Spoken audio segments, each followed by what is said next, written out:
अध्याय 10. श्री गणेशाय नमः. गाठी होते पूर्व पुण्य म्हणून पावलो नरजन्म, यांचे सार्थक उत्तम करणे उचित आपणा. ऐसा मनी करून विचार, आरंभिले स्वामी चरित्र, ते शिवटाशी नेणार स्वामी समर्थ असती पै. हावेरी नामक ग्रामी यजुर्वेदी गृहस्थाश्रमी, बाळापा नामे द्विज कोणी राहत होते आनंदे. संपत्ती आणि संतती अनुकूल सर्व या प्रती, सावकारी सराफी करती जन वागती प्रतिष्ठित. 30 वर्षाचे वय झाले, संसाराती उबगले, सद्गुरु सेवेचे दिवस आले, मती पालटली तयांची. जरी संसारी वर्तती तरी मनी नाही शांती, योगी सद्गुरु आपणा प्रती कोठे आता भेटेल. पंचपक्वाने सुवर्ण ताटी भरून आपणा पुढे येते, पाहून या स्वप्नी अशा गोष्टी उल्हासले मानस. तत्काळ केला निर्धार, सोडावे सर्व घरदार, मायापश दूढतर विवेकशस्त्रे तोडावा.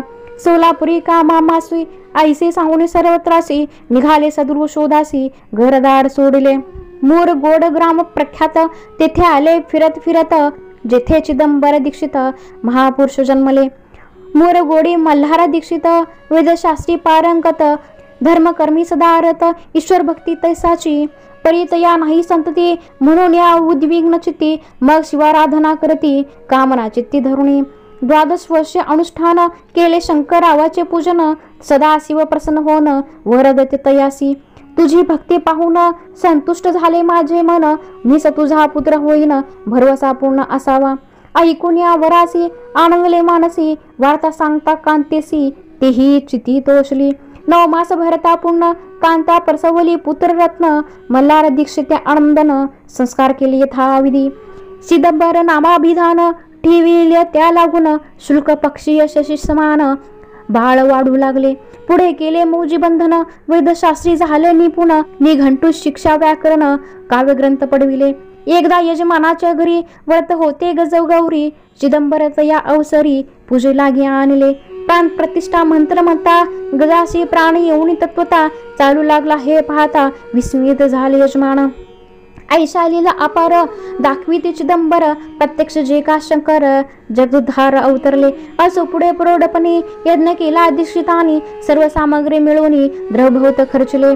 तयासमी एके दिनी ब्राह्मण बैसले भोजनी, तूप गेले सुरुनी दीक्षिता ते समजले. जले भरले होते घट, तयासी लाविता अमृत हस्त, ते घृत झाले समस्त आश्चर्य करती सर्वजण. तेव्हा पुणे शहरा माझे पेचे होते रावबाजी, एके समय ते सहजई दर्शनाते पातले. अन्यायाने राज करीत, दुसऱ्यांचे द्रव्य हरित, यामुळे जन झाले त्रस्त, दाद त्यांची लागेना. तयाने हे ऐकून मूर गोडी आले धावून, म्हणती दीक्षितांचे सांगून दाद आपली लावावी. रावबाजीचे वृत्तांत कर्णकर्णी झाला श्रुत, म्हणती जे सांगतील दीक्षित ते मान्य करविना. मग दीक्षितांशी निरोप पाठविला, आम्ही येतो दर्शनाला, परी आपण आम्हाला त्वरित निरोप देईजे.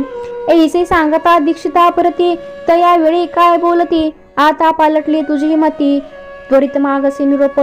कोपला तुझवरी ईश्वर, जाईल राजलक्ष्मी सर्व, वचने ठेवी निर्धार, निरोप तुझला दिला असे. सिद्धवाक्य सत्य झाले, रावबाजींचे वर राज्य गेले, ब्रह्मावरती राहिले परतंतर जन्मेवरी. एके समी अक्कलकोटी दीक्षितांच्या निघाल्या गोष्टी, तेव्हा बोलले स्वामी यती, आम्ही त्याते जाणत. यज्ञ समारंभाची अवसरी आम्ही होतो त्यांचे घरी, तूप वाढवण्याची कामगिरी आम्हाकडे तई होती. महासिद्ध दीक्षित त्यांचे वर्णिले अल्पवृत्त, मोरगुडी बाळापा येत पुण्यस्थान जाणून. तेथे ऐकला व्रतंत अक्कलकोटी स्वामी समर्थ, भक्तजन तारणार्थ हेतु रूपे प्रगडले. इति श्री स्वामीचरित सारामृत नाना प्रकृत कथा समंत सुधा परिसुत प्रेम भक्त 10मोऽध्याय गूढः. श्री स्वामी राजार्पणमस्तु. शुभं भवतु. श्रीरस्तु. श्री स्वामी समर्थ.